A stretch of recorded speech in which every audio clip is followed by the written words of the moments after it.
El siseo. Eso es lo primero que recuerdo.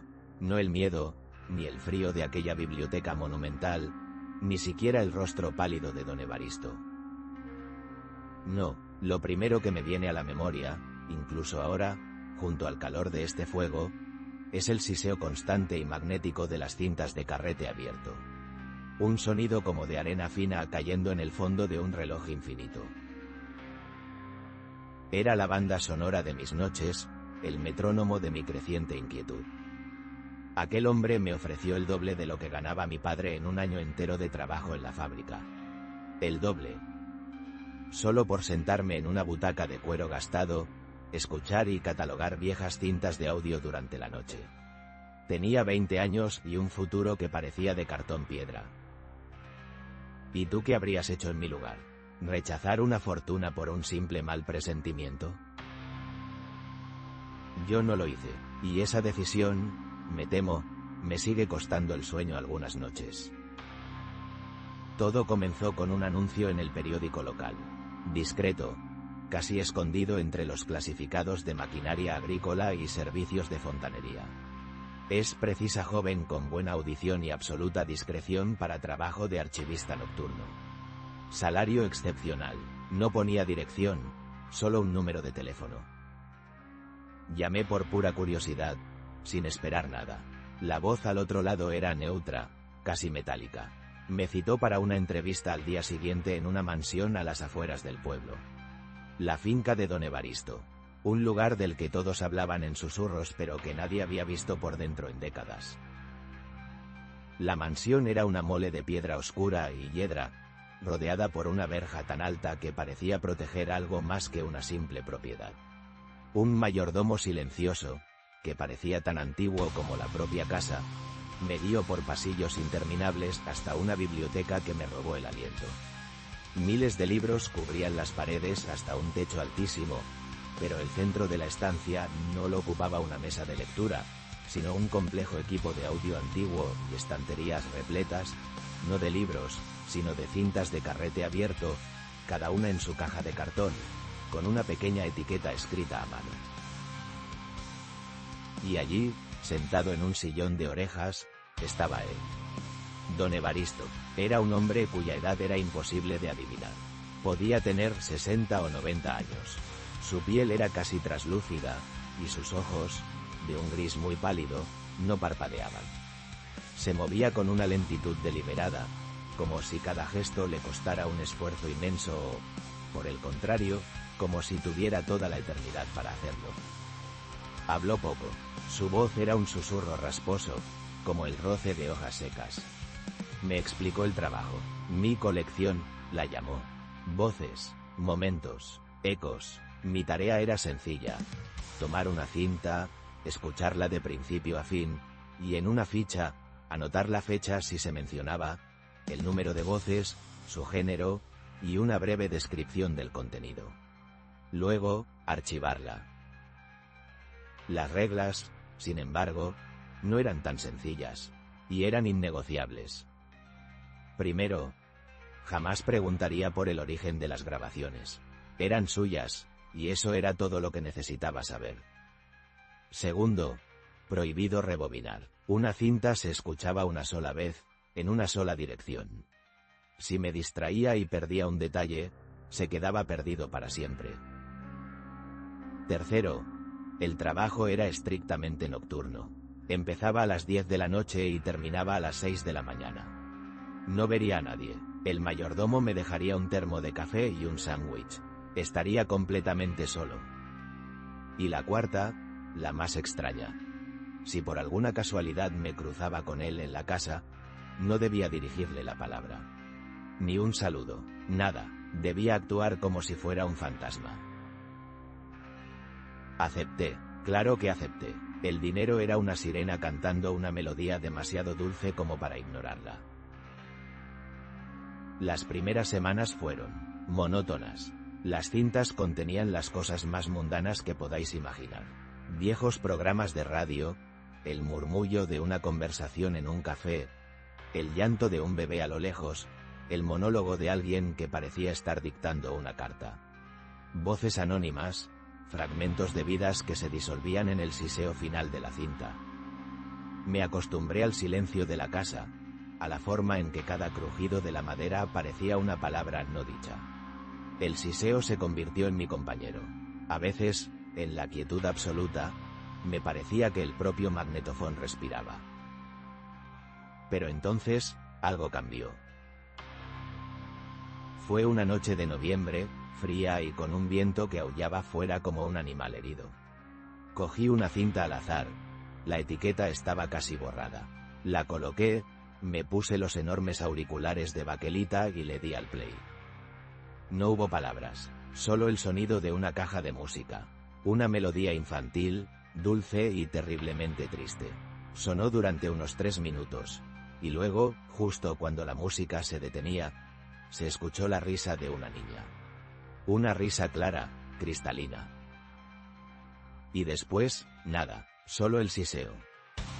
Me quité los auriculares. El corazón me latía con fuerza. Aquello no era un fragmento de vida, no como los otros. Se sentía distinto, íntimo, robado. Tuve un impulso casi incontrolable de romper la segunda regla, de rebobinar, de volver a escuchar esa risa. Pero la imagen de los ojos grises y sin parpadeo de don Evaristo me detuvo. Anoté en la ficha: melodía de caja de música, voz infantil, femenina, risa, y archivé la cinta. Pero esa noche, el siseo en mis oídos sonaba diferente. Ya no era arena, era una advertencia.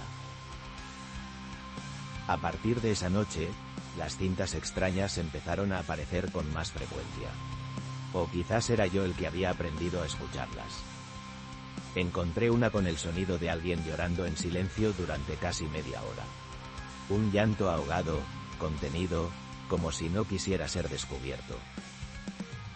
Otra contenía el tarareo de una mujer. La misma canción, una y otra vez. Sin letra, una melodía que nunca había oído pero que se me ancló en el cerebro durante días. Me sorprendí a mí mismo tarareándola mientras caminaba por la calle a la luz del día. El trabajo empezó a pesarme.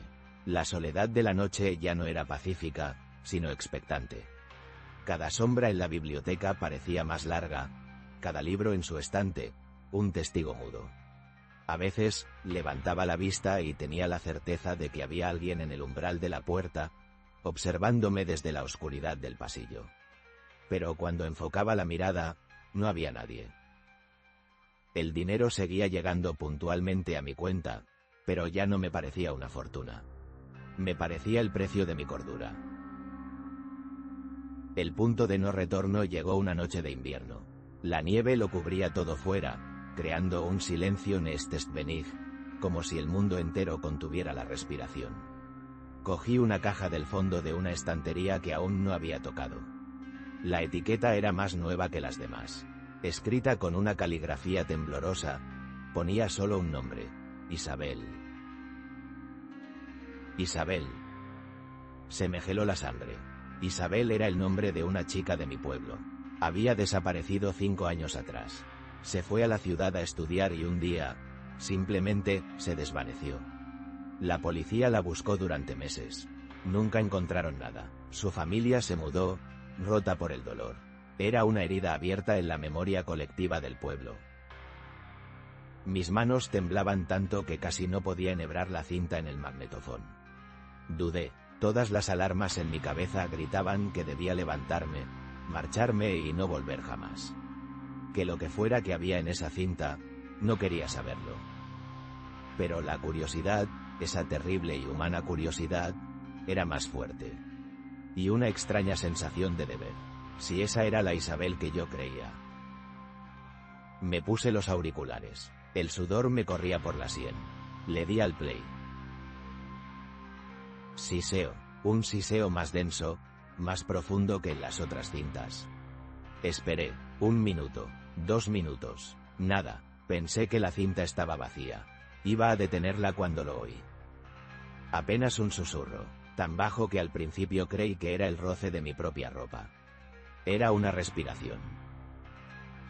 Una respiración entrecortada, asustada, como la de alguien que se esconde en un armario, intentando no hacer ruido. Podía oír el latido de un corazón, rápido, desbocado. ¿Era el mío o el de la cinta? No podía distinguirlo. La respiración continuó durante lo que pareció una eternidad. Cada inhalación era un cuchillo. Cada exhalación, un abismo. Y entonces, una voz. La voz de Isabel. La reconocí al instante, aunque sonaba rota, ahogada por el pánico. No dijo una frase, no gritó, solo pronunció una palabra, una súplica susurrada directamente al micrófono, como si supiera que estaba ahí. Ayúdame. Y después de esa palabra, un clic. Y el siseo regresó, ahora ensordecedor, acusador. Me arranqué los auriculares de un tirón y me puse de pie, volcando la silla. El estruendo rompió el silencio de la casa como un disparo. Me quedé paralizado, jadeando, mirando la puerta de la biblioteca como si esperara que un monstruo entrara por ella. Y entonces lo oí, el crujido de una tabla del suelo en el pasillo, justo detrás de mí. Me giré lentamente. Don Evaristo estaba allí, en el umbral. No sabía cuánto tiempo llevaba observándome. No llevaba ninguna luz. Su figura era una silueta recortada contra la negrura del pasillo. Y por primera vez desde que lo conocí, en su rostro pálido había una expresión. No era ira, no era sorpresa. Era satisfacción, una especie de deleite tranquilo, como el de un entomólogo que admira un espécimen particularmente raro. Abrió la boca, y su voz rasposa llenó el silencio. No fue un grito, fue apenas un murmullo, pero resonó en mi cabeza como un trueno. «Ah», dijo, «esa es una de mis favoritas.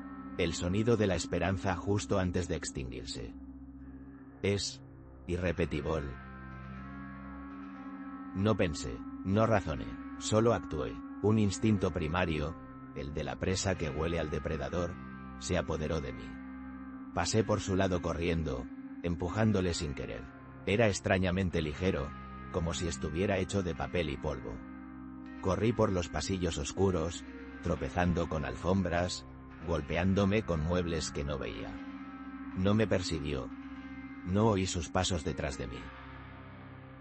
Pero sí oí algo más.